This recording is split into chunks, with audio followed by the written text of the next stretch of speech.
welcoming you all to this International Solar Energy Society webinar.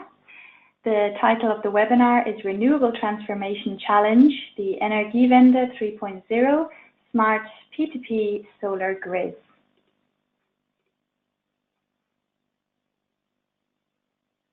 This is a webinar hosted by the International Solar Energy Society, and we are looking forward to all of your participation and questions in the Q&A session later. Before we begin with the webinar presentations, I would like to inform you about what the International Solar Energy Society is and what it stands for. The International Solar Energy Society is a non-profit UN-accredited membership NGO. The ISES Vision is to achieve 100% renewable energy for all, used efficiently and wisely. We represent a diverse membership of academics, researchers, energy practitioners, consultants, students, businesses, and advocates.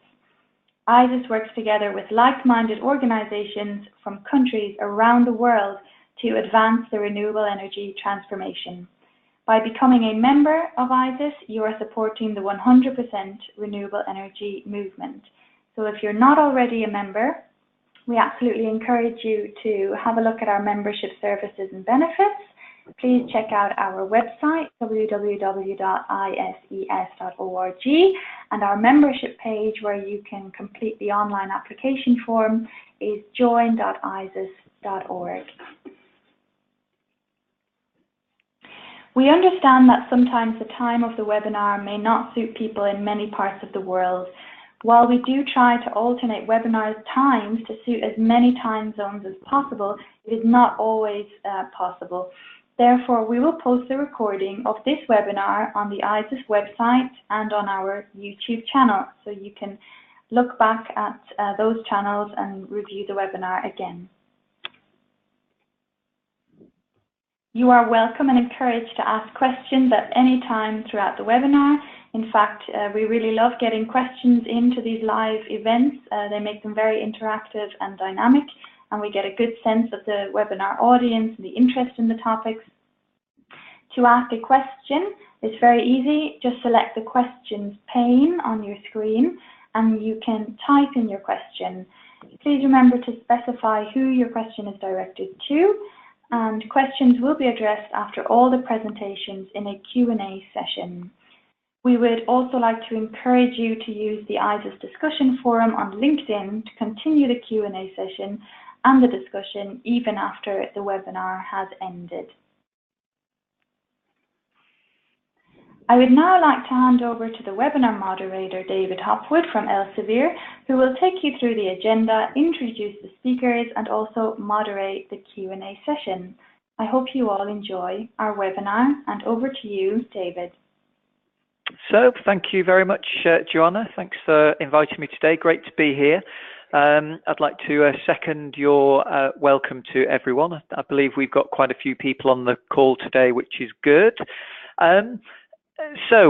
Just a quick introduction from me. My name is David Hopwood. I am a publisher at Elsevier, and I look after a portfolio of journals in the energy and atmospheric sciences fields. I don't want to take up too much of your time because we do have some excellent speakers, and I want to give them as much time as possible, as well as leave some space for some questions at the end, which, as Joanna says, always makes things nice and interactive. What I did want to do is just take a couple of minutes or so to give a very brief introduction to the Renewable Transformation Challenge and outline really what led to its formation. So as you may know, Elsevier and the International Solar Energy Society have a successful and long-standing collaboration in several areas really. Perhaps best known is the collaboration on the excellent and well-known Solar Energy Journal, which I'm glad to say continues to go from strength to strength. In addition to that, and perhaps worth mentioning, the Society has also been a key partner of Elsevier's Renewable Energy Focus Journal since its launch way back in the early 2000s. And actually at that time, Renewable Energy Focus was one of the few business publications covering the renewables sector. So it was actually seen as something of a pioneer back then. Okay, let's move forward. In 2016, Elsevier and ISES first conceived of the idea of a sort of brand new prize in the field of renewable energy, and thus the Renewable Transformation Challenge was born. And what did we want to achieve with this new prize? Well, as is now widely known and documented, tackling climate change by burning less fossil fuel is one of the most significant challenges we face. But at the same time, it's vital that all nations have access to energy, especially developing countries. In order to address both of these challenges, i.e. Limiting global temperature rise to well below 2 degrees C, while allowing communities in different parts of the world to access energy they need to grow and flourish, it's really, really important to stimulate innovative technologies, solutions and applications in fields like renewable energy. And it's that goal that really was the starting point for the idea of a sort of collaborative renewable energy award. So we at Elsevier, along with the International Solar Energy Society, wanted to present an exciting opportunity to encourage solutions that positively impact the environment and society as a whole, by promoting the idea that one, transformation to 100% renewable energy is possible in particular locations and region, and that two, energy can be accessible to all, especially those who really need it in developing nations. So with that in mind, by offering a prize with financial support, which was €20,000, as well as helping showcase an organisation and its solution, we also show what can be achieved in terms of energy innovation, something that really is so fundamental to fighting climate change, while encouraging energy autonomy around the world. You could put it like that. So that's just a little bit about the background to the conception of the award. We'll hear a little bit more about the specifics shortly from our other speakers. But before that, as you know, the prize winner has now been officially announced. So I will mention that before we go any further. The committee selected Dr. Sebastian Gros of ME Solskjaer Limited as the winner of the inaugural Renewable Transformation Challenge. And Dr. Gros wins the award for a project, the Energiewende 3.0, Smart P2P Solar Grids. And he's going to tell us more about this later, I'm sure. But in short, a Solskjaer grid is created when rural households or SMEs agree on setting up a swarm network that consists of existing and new solar home systems and storage devices, which basically enabling the interconnection of larger loads. So a big congratulations, Sebastian. As I say, we'll hear much more about that in about 15 to 20 minutes or so. But before we do, it gives me great pleasure to invite our first speaker to give a little bit more information about the award and the process itself. So with that in mind, I'd like to welcome Professor Yogi Goswami, who is a distinguished university professor and director of the Clean Energy Research Center at the University of South Florida. He is the editor-in-chief, as you all know, of Solar Energy and Progress in Solar Energy, as well as being the author or editor of 21 books and over 350 refereed papers.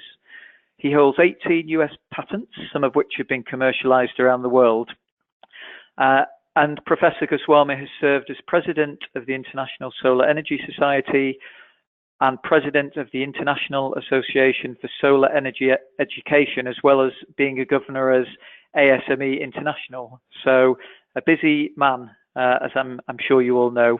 So great to have you on the call, Yogi. Over to you. Please do unmute your phone now and please give us your presentation. Thanks. Thank you, David, for that long introduction. You did not need to say all of those things, but I appreciate it. And hello, everyone. Let me thank all of you for your interest in the International Solar Energy Society, and especially now in this new global award, which is the award of the International Solar Energy Society, but well supported and funded by the Elsevier publishing group. Elsevier, as you know, is the publisher of our journal, Solar Energy Journal, as well as many other renewable energy, as well as solar and wind energy journals. So we really appreciate David for support of Elsevier for this award. Let me just give you a brief overview of this award. The vision of ISES, the International Solar Energy Society, is a world that's powered by 100% renewable energy, used efficiently and wisely, and accessible for all. Now, to achieve this vision, a global transformation of our energy systems to efficient and affordable renewable energy must take place. And this award is in support of that vision. There are many people around the world who are doing things that would allow us to achieve that ISES vision. And so we want to find out more about them, and we want to recognize the ones that are really making that transformation.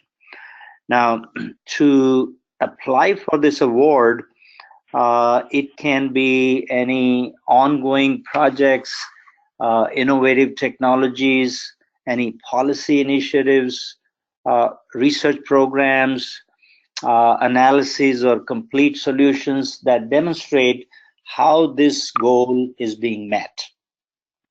Now, in the energy scenario, it could be either side, whether it's energy generation, using solar and renewable energies, or it could be on the consumption side, that is energy efficiency, because we need all of that to be able to meet our goal of 100% renewable energy in the future.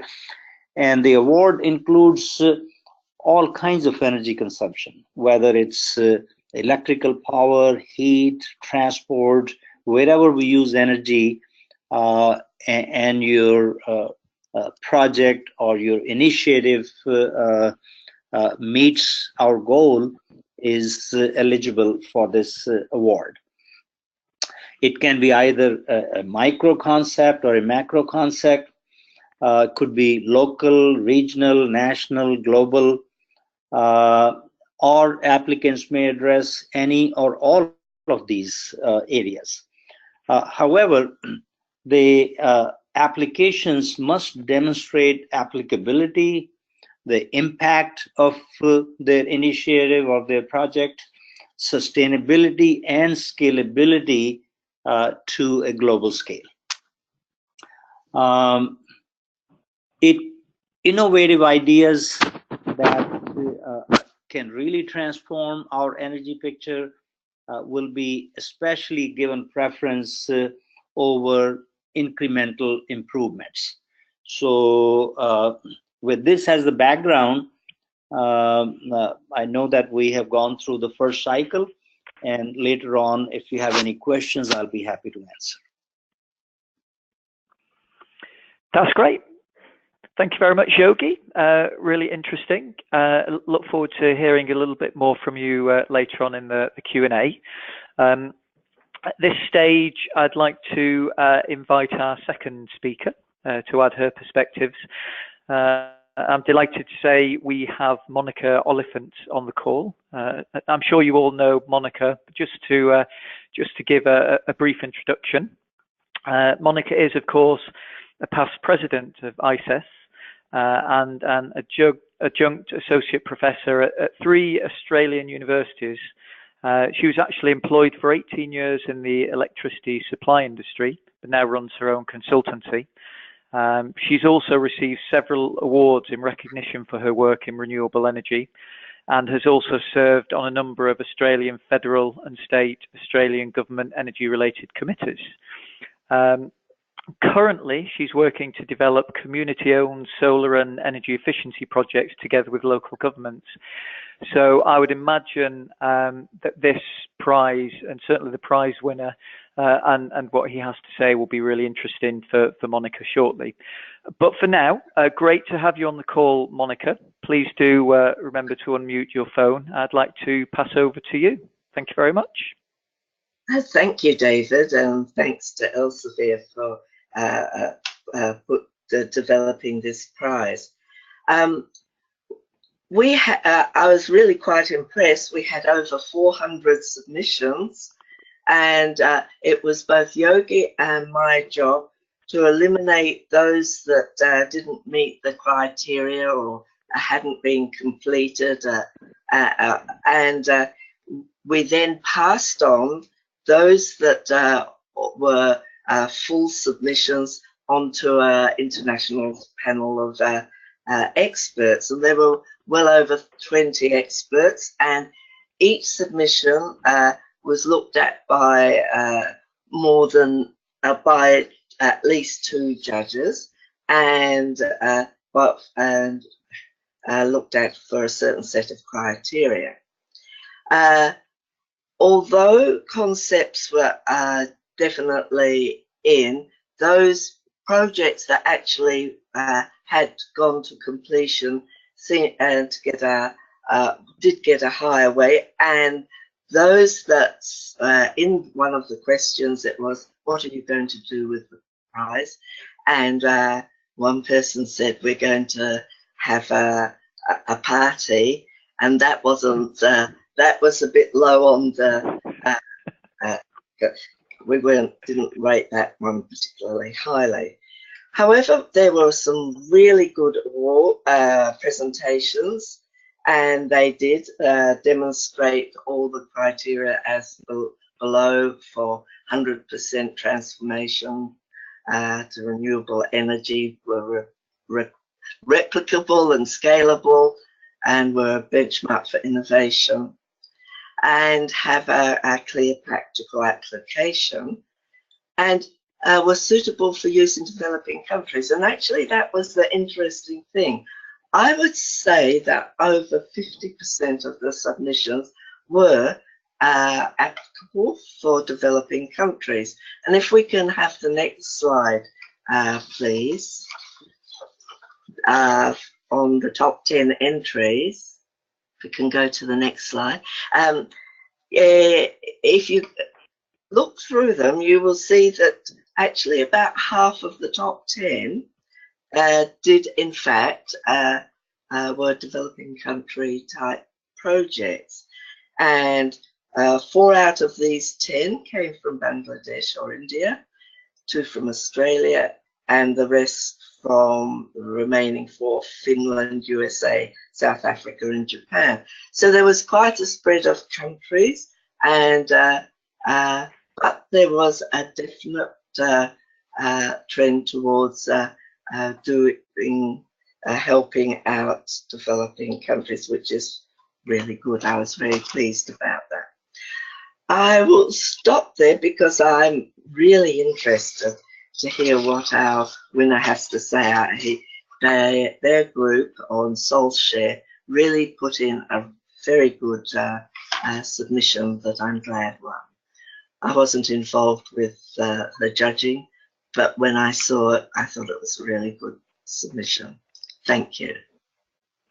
Thanks very much, Monica. It's really interesting to hear that. 400 submissions, that's really, really impressive. And like you say, it's really promising as well that so many could be relevant to the developing world as well. As for the party, maybe we should do that for the next award. Throw a party for the next winner so that they don't have to spend their prize money on one. Yeah, I'll have a think about that. Great, many thanks both. That's a really, really thorough introduction to the award and the process.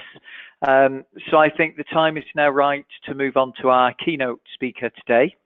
Actually, before I do that, can I just remind you, don't forget to send your questions in. It'd be really good to get a few more questions in so that we can pose those during the Q&A. Okay, I mentioned him earlier as the winner of the inaugural prize for his Energiewende 3.0 Smart P2P Solar Grids Initiative, and I would like to introduce him officially and properly now. So Dr. Sebastian Gros is a 2013 Stanford Ignite Fellow from the Stanford Graduate School of Business, and he also holds a PhD from Aalborg University in Denmark, where he actually wrote his thesis on the role of energy in development processes, energy poverty, and technical innovations. Really interesting mix of themes there. He's also published a book and multiple peer-reviewed journal articles on the topic of decentralized electrification in the global south. Since 2014, Sebastian has been working in Bangladesh as the CEO and co-founder of ME Soulshare Limited.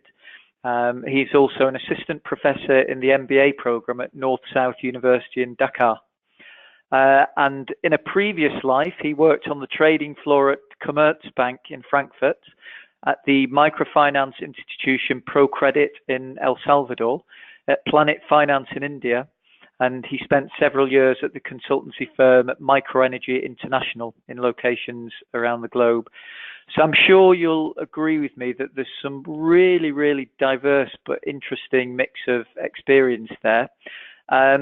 We're really, really delighted you can join us today, Sebastian. We're looking forward to hearing some more about the work you're doing at Soulshare.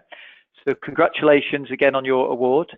And I'd like to invite you to continue with your presentation now. Please do remember to unmute yourself as well. Thank you, Sebastian. Thank you very much, David, and also thank you, Monica and Yogi. And on behalf of the whole Soulshare team, of course, we were extremely happy when we heard that we made it through out of this competitive field. And we just saw the top 10. I know some of the companies and they're really, really good. So I also want to congratulate them. Possibly some of them are online right now. And so really thank you to the committee, thank you to Elsevier, and thank you to ISES. A small disclaimer, I'm talking out of Dhaka right now, and the country decided to dig into the internet submarine cable as we speak, and it will last another 2 days. So in case I drop out, then they probably made a mistake while digging it. The good news is they're putting a bigger cable in for us, so the internet will get better for the country. But just as a disclaimer. Yeah, and then jumping right into it, as we just heard, I have my roots in Germany, so I called the presentation and also the Energiewende, so the energy transition, as we maybe some of you know it, the feed-in tariff, the Energieeinspeisegesetz from Germany kind of kicked off a lot of what's happening in the renewable space. But we are very proud that we managed to take this transition actually to Bangladesh and made it here a homegrown innovation, and actually started an energy transition in villages, or a whole movement in villages in Bangladesh, where people from whom you would maybe least expected it start trading electricity peer-to-peer. And the first grid we inaugurated in September 2015 was in fact the world's first smart peer-to-peer solar grid at all. A couple of months later, a similar grid based on the blockchain was inaugurated in Brooklyn in New York. And later on, the New York Times mentioned both our grids hand in hand, and we were of course extremely proud of that. And especially our team here, that this, and also the country here, that this new innovation came from here was really a big issue for us. Please, Joanna, if you could switch to the next slide. So probably this is no news for most of you. There's 1.1 billion people who lack access to electricity around the globe. The numbers have just been republished last week by the International Energy Agency in their World Energy Outlook. And there is an additional billion of people who have a very intermittent access to electricity. I'm proud to say that if you change the slide, what you will see is that a revolution has begun in Bangladesh a long time back, where today up to 5 million solar home systems have been installed in the country, which is another world record. And you see in this picture, this is a small bazaar with adjunct houses. There are some, if you count them, there are some 62 solar panels in this very dense market space, all in case people have multiple panels and so forth. And this will also probably ring a bell for you, why we chose to start this innovation in Bangladesh, because we have this incredible density of people. Bangladesh is one of the most densely populated countries in the world, if not the most densest country in the world, if you take out city-states. And at the same time, it has had this incredible success in disseminating solar home systems through players like ITCOL, which is an entity here who's supervising this program, through institutions like Grameen Shakti and so forth.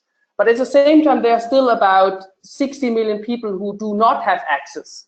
And I think what makes our project a little bit special is it has been born out of a mix of scientific research, but also including a lot of field stays here in Bangladesh throughout the PhD of my colleagues who we founded a company here. And what we found, if we switch to the next slide, please, is that people in Bangladesh already started trading electricity.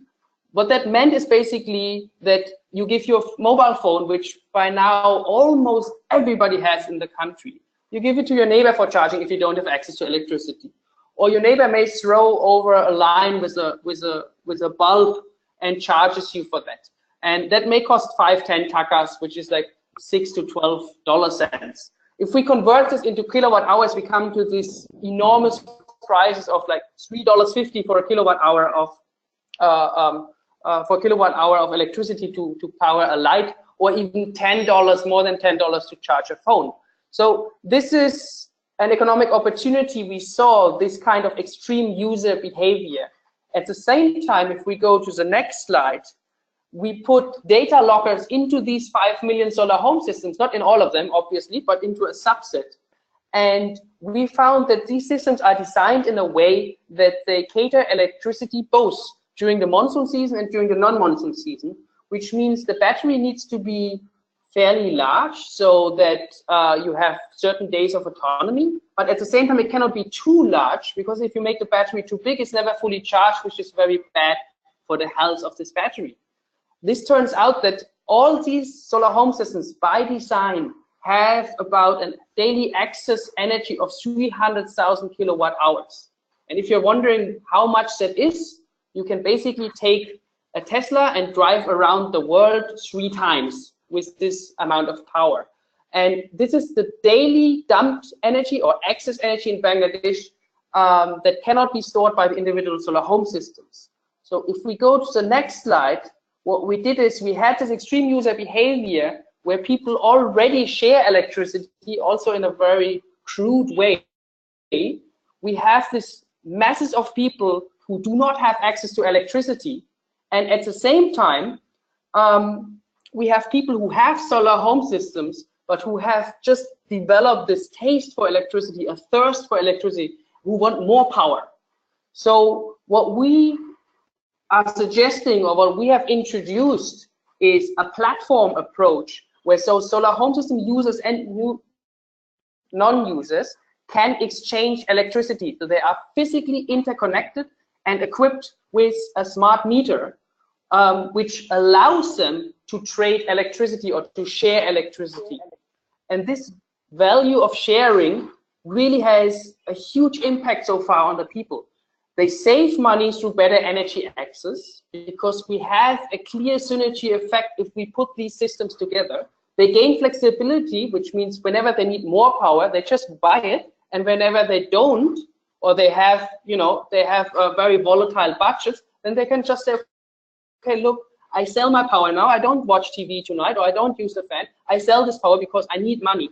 And thinking it through, we have our first customers who buy solar panels only for the purpose of selling this electricity. So they become entrepreneurs because they can generate income, or as the people in the villages says, I make money from the sun, which is something completely out of the mind for them and mind-blowing. And this is what really motivates it and makes us move on. I think an important part is that if you switch to the next slide, please, Joanna, is once you have this platform in place, as it is a peer-to-peer network, we do not have a centralized system, which means we can grow step by step organically. There is no technical limit. We can always connect the next house, the next house, the next house. At the same time, within our grid, people can decide to buy another panel, can decide to buy another battery for storage, start buying new appliances. The moment they are no longer kind of, you know, shut out, that the capacity of the solar home system somehow constrains them, they start buying appliances. We see it in a moment in some of our user stories, like all kinds of things we wouldn't have imagined before that they're running, which DC fridges, laptops, tablets, and so forth, or a sewing machine with they want to have a motor. We see small water pumps and so forth. And if we go to the next slide, we see the device which makes this possible, which is what we call the Sol box, which is essentially a net metering device. But it doesn't show like we know it as a meter. It doesn't show kilowatt hours, but it shows taka, which is the local currency here. So the people basically, whenever they use more power, their balance goes down, and whenever they sell power, if they are in the prosumerism, if they are prosumer and are net producers, their balance goes up. And the best thing is everything is mobile money enabled, which means we have a real-time settlement. The people who make money from the sun can use this money in real time to buy their rice, to buy their daily things, because mobile money in Bangladesh, through bKash and other players, is extremely, has penetrated the country to the latest villages by now. If we look at the next slide, just very briefly, to underline that the Sol box really is only the tip of the iceberg. But it's behind this network is a huge set of data services. We have our own backend. We have very skilled software engineers here recruited in Dhaka for the data management services to manage the backend, to manage the grid. We at all times, you have to imagine, we can see how much people, how much all the people in the grid produce, how much they store, how much they trade, what kind of appliances they run. So we have all these curves, the PV curve, the load curves, and so forth, and can of course learn a lot from that. We have algorithms how the people trade electricity among each other. We have to dream to have there a machine learning element so that the algorithm gets smarter and is really tailored to the individual people. We are not there yet by far, but so we have kind of an algorithm by now which we think is the most efficient, but people also can actively intervene and say, okay, I want to sell more, I want to buy more, or they can leave in the auto mode. So a lot of technology in the back end, but I think there was enough technology. And if we go to the next slide, let's have a look how this actually looks like. So this is the first grid I spoke about, which we installed in Shariatpur in September 2015. This is a Chou Island, which means Chou is in the Bangla word that there's a lot of islands or small sandbanks rather on the huge rivers in Bangladesh, which will never get access to the national grid because it's impossible to get the grid to those. So this is one example. And if we look into this village, if we go to the next slide, we see a couple of images.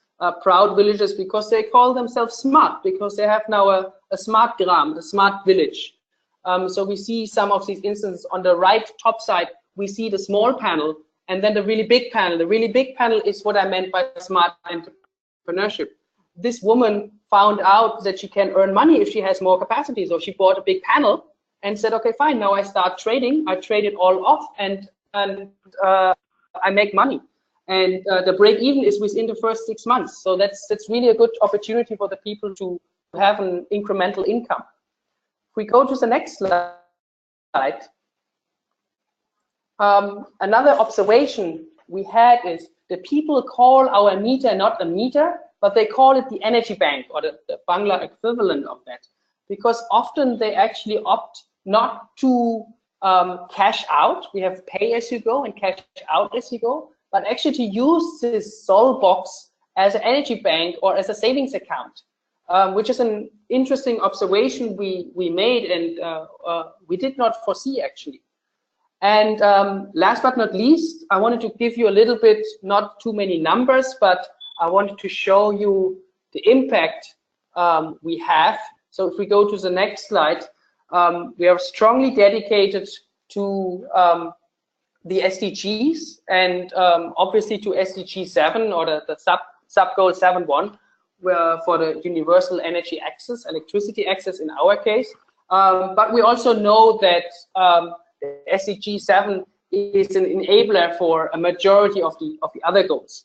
And if we look into one of our grids, and I want to take you for at least the next 4 minutes, and then I will stop. I want to take you through one of our grids in a bazaar. So if we go to the next slide, you will see Molla Bazaar, which is in Rangabali, which is in the very south of the country. I put a small map on the left top hand, and it is incredible how resilient these people are. What happened is, before installing the grid, you know, we monitored the area, and then we heard the news that a tsunami is coming and will roll over this village. So we put the installation on hold, and the tsunami went over and destroyed quite a bit of the village. But after 2 days, one of the villagers called us and said, "Where are you guys? Are you scared or what?" And we said, like, "Look, we want to give you a little bit of time, you know, to get back on your feet." They said, no worries. Everything is done. We're just waiting for you. Please come and install. We want to have these benefits. So to introduce you to a few people, if we can go to the next slide, please. We have here Abu Kalam, and Abu Kalam is very interesting because the moment he had our Solbox, what he did is very smart. He has a tea shop, and what he did is he bought quite a big TV. So there is some money in the field, and he bought this TV and shows Bollywood movies now as soon as the sun sets. And for this TV to run, of course, he needs more power, but he charges the people now 10 taka, that's about $12 if they want to watch the movie. And of course, additionally, he sells his tea and biscuits and so forth. And he's very happy about this, you know, diversification of his tea shop and essentially this additional offering. If we go to the next slide, we see another shop owner who has a small computer shop, and he had one computer and he could kind of run it. Now he has 2 computers, so you know, he could double his business there. And also, what I failed to mention so far, we offer internet, because our boxes are online, so we had to put internet into the village. What happens is, often in Bangladesh, the internet just goes over the village, and you don't have proper access in the village. So what we did is we put a bigger bamboo and basically replicated the signal, brought it down, buy it in bulk, and so the people have a better internet access and can also avail that. If we go to the next slide, we see someone who is also, again, he has, you can see he has a laptop there. He even has a small printer, but he also is already planning to buy additional panels in order to make money. So he already brings this smart entrepreneurship mindset with him. And on the next slide, we have a very happy face, Dr. Bimol, who is the local pharmacist, who says, who already was one of the people who threw over the cable and said, you know, now I don't have to worry about collecting money anymore, because everything, you know, happens automatically. The settlement is all automated. And what is interesting is also, he wants to buy a nebulizer, which is for kids who have breathing problems. And he didn't do it yet because he couldn't power it. Now he wants to buy it, and we're very excited to have our first new appliance we have never seen before to run from solar or to run in such a small grid. And last but not least, we have, if we flip to the next slide, we have Shuja, who so far could not even run a light. So he's just buying. He doesn't have a system of his own, but now he just buys, and he doesn't need to buy a solar home system, which usually in Bangladesh means if you buy a solar home system, that's an asset, that's a huge investment, and that you pay in microcredit, you pay in 24 to 36 installments. He didn't want to do that. He didn't want to commit for that. So he said, that's fine. I buy you a box, which I can pay in cash, and then I just buy incrementally whatever power I need. So he preferred that. This was my little tour through the village. I wanted to, on the next slide, thank our partners which supported us. I will not name them all out now, but obviously we had a lot of support, both within the country from Bangladesh as well as from international organizations. And now we can add to the list proudly Elsevier and ISES. And yeah, I want to keep time for the discussion. So in the next slide is just saying thank you to all of you for listening. Thank you to the committee. Thank you to Elsevier and ISES. And I'm looking forward to the discussion. That's great, Sebastian. Many thanks for that. Really fascinating. I'm sure everyone will agree. And I mean, to me, the first thing that jumps out is just how this is enabling some of these communities to feel really empowered and move on with other things that they want to do in their lives and in their businesses and at home, just by having these technologies now available to them. So I do think it sounds like an excellent innovative initiative. Just a quick note for the audience: if you are interested in having a look at Sebastian's slides in a little bit more depth, they are actually, or they will be, I believe, available shortly via the ISES website. So please do feel free to get them from there. Great. We do have a few minutes then for the Q&A. So I'll kick off with that. And maybe if I can just fire away straight away at Sebastian. I hope you don't mind, because we have got quite a few questions coming in. One thing I was quite interested in, so how does this work in terms of the technical capabilities or the technical knowledge of the local populations where these systems are being installed? What level of expertise or knowledge do some of these people need to have? Because I guess some of them won't really have that much expertise. I wonder if you could just say a few words to that. Yeah, thanks, David. I mean, I think that's an excellent question. And I mean, 5 million solar home systems in a country means, and built over the last 15 to 20 years, we call it energy literacy. And we really, when we go to the villages, we are always surprised what a high level of energy literacy there is. If I go in Dhaka to a store and want to buy a microwave, they tell me, take this one. It consumes 5,000 watts. It's really powerful. If I go to a village and they want to buy a TV, they ask me, how much does it consume? And if I tell them 30 watts, they say, that's no good. I can get a TV consuming only 10 watts. And we're talking a 17-inch LED color TV. They are very conscious about the limitations their systems have. They really know what watt means, and they know what consumption means. And I think they know much better than anybody in Dhaka what it means to be energy efficient. And in terms of our grid, it is really, some people refer to us like the ADB. We're like the Uber of the off-grid world. And Uber was introduced in Bangladesh just at the beginning of the year, and it took a little bit of time. Same for us. It takes a little bit of time to people believe that they can share electricity. But we're trying to make the meter like very intuitive, to have this auto mode that essentially the only thing they have to do is to look at their phone and see how their balance, or at the meter, and to see how their balance is going up or down. And of course, then we have people, hey, no, I don't want to buy that much. And then I said, okay, then press a button on the meter and say stop. You know, you can do that. It's no problem. It's like a panic button. So we're trying to make the human-machine interface as intuitive as possible, which of course means a lot of pivoting. We had a lot of discussions here. We still have, and it's not an easy job, but we're getting there. Okay, so yeah, it sounds interesting. So presumably, there's, I mean, does it work completely on by app? Got a question here. Does it work on app, or is everything in the box? We have an app for our local SAM, who's a social area manager, who can manage a lot of things through an app. But the boxes themselves are connected to our Wi-Fi tower, and then the Wi-Fi tower in turn is connected to our backend.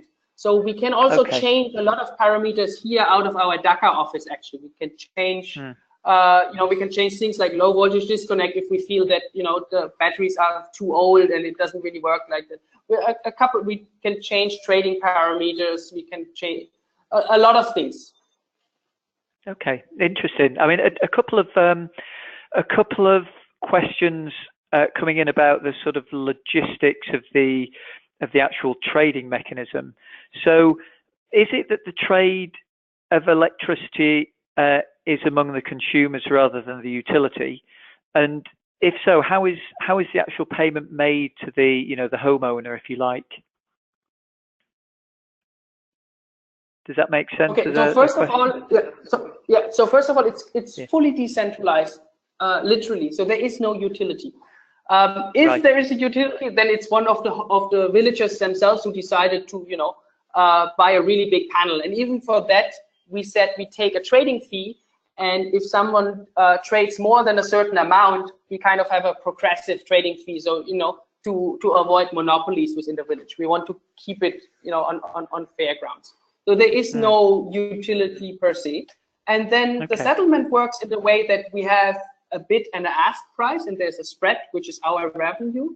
And the settlement works through the mobile phone, through the mobile money accounts they have. There's no cash in the village. Zero cash. Okay, that's interesting. So completely zero cash. So is there a way to guarantee somehow that you will be, you know, that a consumer will be paid?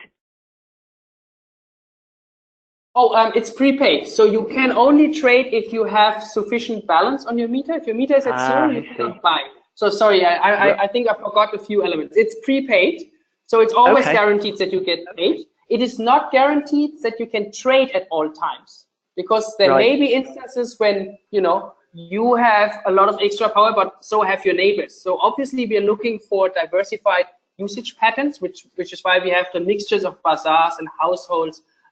We have a wide set of appliances. All this plays into the hands that the grid becomes more stable, in the sense of that when people want to trade, they actually can also trade.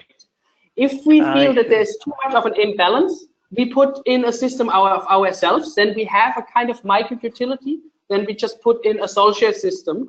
And once people get a hang on it, we just give the ownership of the social system to a local household, and then he is the owner or she, and has it as a micro utility model. Right, interesting. A quick question here about and I think this links in nicely to the award as well, and the prize fund, which as everyone knows is €20,000. So I'm just interested in what kind of difference this award could make to SolShare, and also a question that's perhaps linked, that's come in from the audience. It seems that demand is growing quite dramatically now for this solution.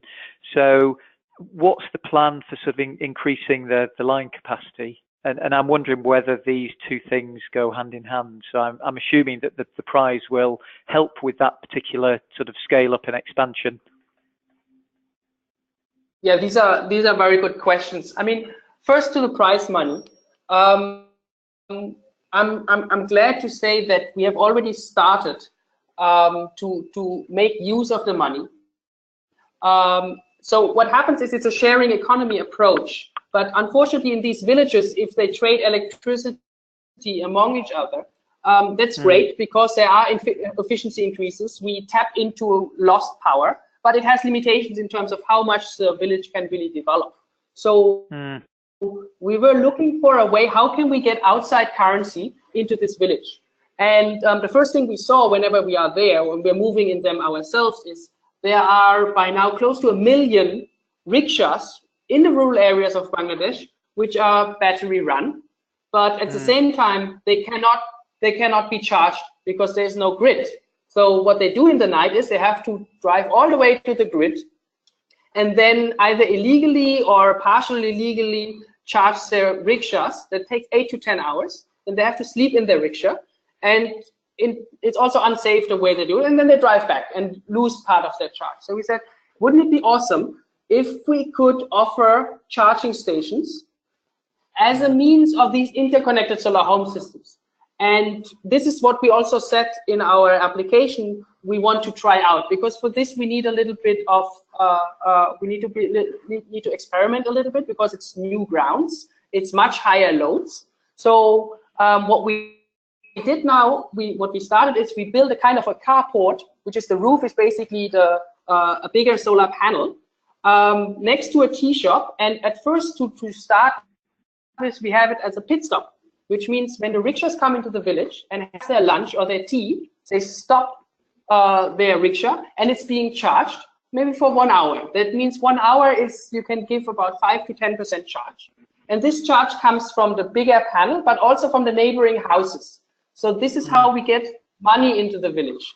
And this is what we started to do. So we had to do some development work, which has been completed now. And now we have our first prototype, which we want to roll out. That much for the new capacity. In terms of the cable capacity, the biggest hurdle is distance, because I said before, we need this density. But people may think, okay, you know, we have DC lines, you have losses and so forth. That's actually not so much a problem. You can go up to 48 volts between the houses and have fairly low losses if we are in a density circle. What becomes prohibitive before that is the price of cables, because every meter of cable costs us about $60. So the unit economics fall apart if I interconnect someone who is maybe half a kilometer away. That is just too expensive. It will not. The unit economics do not will not work out there. Yeah. Okay. Interesting. I mean, it's good to hear there a little bit about the some of the challenges as well.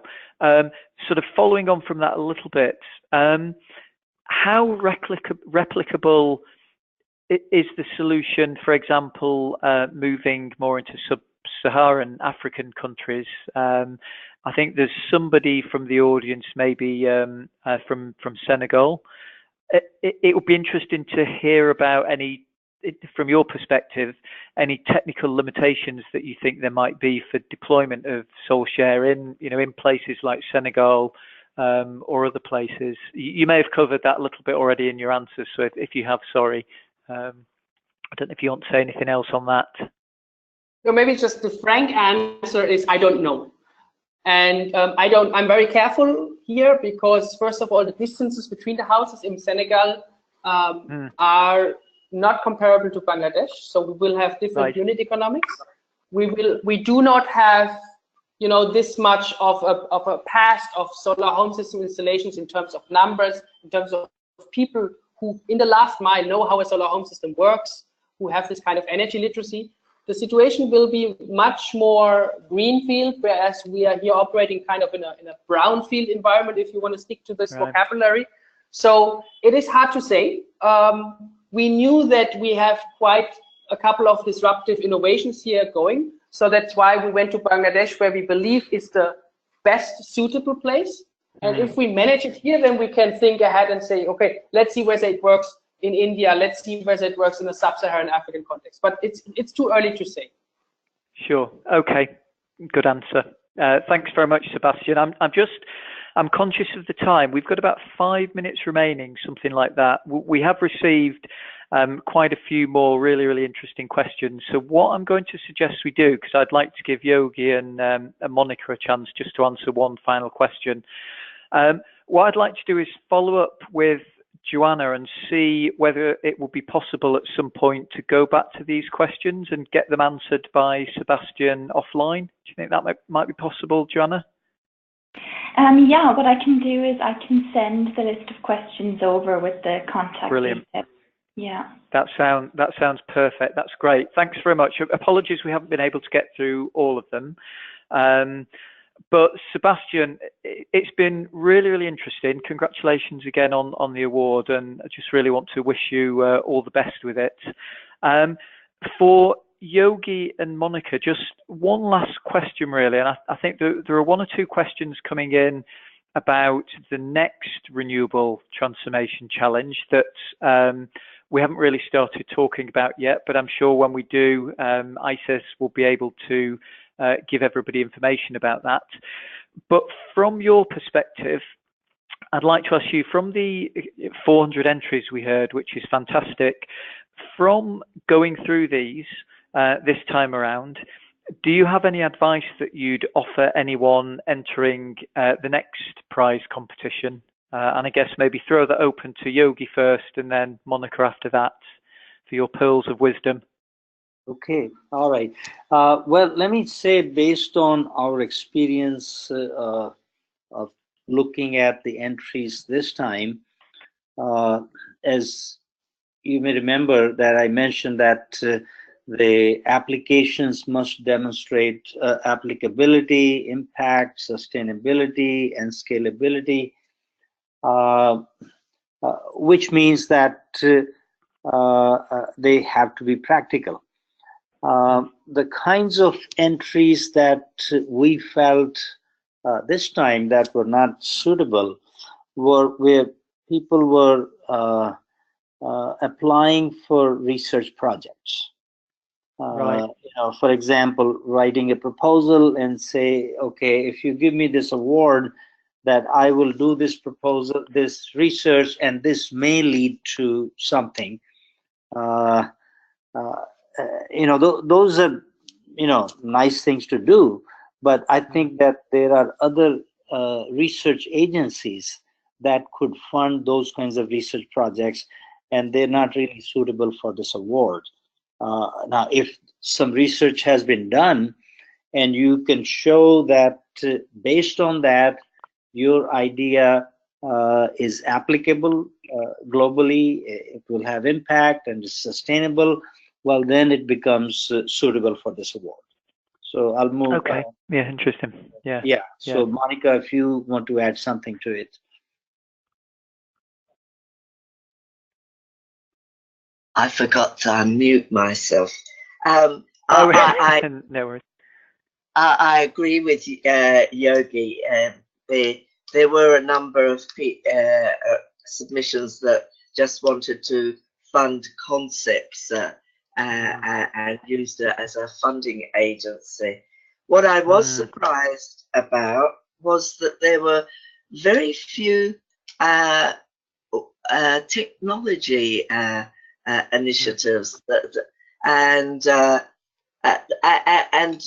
we were expecting to see them, new advances in PV or solar thermal and so on. So I'd encourage people to go down that line, as well as looking to put in projects for developing countries. Thank you. But I wasn't with the top 10. That was a great selection of projects. Excellent, good stuff. And I would encourage everyone to have a list of to have a look through that list of the top 10 and familiarise yourself with them.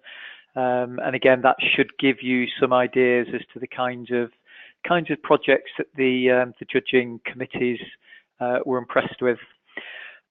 Right. Okay. I think we're nearly. If I may, let me add something here. Yeah. That I do want to congratulate Sebastian for winning this award. because their entry was excellent. But at the same time, the others in top 10 should also feel very proud of what they're doing and their entries, because they were also excellent entries. That's for sure. Absolutely. They were. Yeah, absolutely. Thank you both, and thanks again, Sebastian. Okay, so thank you very much for having me today as well. I'm now going to pass over again to Joanna to wrap things up. But just remains for me to say thanks very much, everyone, for being here, and enjoy the rest of your weeks. Thank you very much. Thank you. Thank you, David.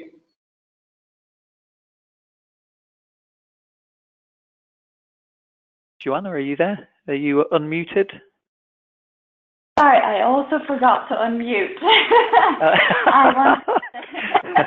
Thanks very much, David, for moderating this webinar. You did a fantastic job, and it was very enjoyable. Thank you to Monica and Yogi for coming online as part of the judging committee and representing all the judges in the advisory committee. There was a lot of work and a lot of people involved in coordinating this award, also from Elsevier's side. So thank you all very much. And of course, big congratulations to Sebastian, and the best of luck to him and SolShare for the future. We will be hearing SolShare again at the Solar World Congress, and that's on the screen right now, the banner of the conference. I'm actually leaving for Abu Dhabi tomorrow. The conference is next week, so do check out the website if you're interested in having a look at what's happening there. Sebastian, unfortunately, won't be attending, but the co-founder, Daniel Sigankovic, will be there. We're very much looking forward to welcoming him at the conference, and he's going to be giving a keynote speech as well and be presented in the dinner and award ceremony with the award. So we're very much looking forward to that. Last slide, I want to thank the audience for their participation. We had so many questions, a lot of interest in this topic, in the award and in Sebastian's presentation, and it's been wonderful to read all the feedback. I'd like you to all complete the survey at the end of the webinar to give us an idea about your opinions of the webinar, and also tune in for our next webinar, which takes place in November. And the invitations will be sent out to all of you then, and the website will be updated. To contact the panelist speakers of this webinar, please have a look at their contact details in the presentation that Sebastian has provided, which is available on the ISES website, and contact him directly. If you use social media, we encourage you to connect with us to continue the discussion and to stay tuned into the work we're doing, and of course to the next Renewable Transformation Challenge, which I believe will be awarded in 2019 at the Solar World Congress. And last but not least, thank you to our audience for joining us today. We look forward to welcoming you at another ISES webinar. You may view the recording in a couple of hours on our website. If you have any comments or feedback, we welcome you to share this with us so that we can continue to improve our webinar service for you. Please participate in the survey or send your feedback to public.relations@ises.org. That's all. Thank you very much. Enjoy your day. Thanks, Joanna. Bye, everyone. Thank you, Joanna. Bye, everyone. Yeah. Bye.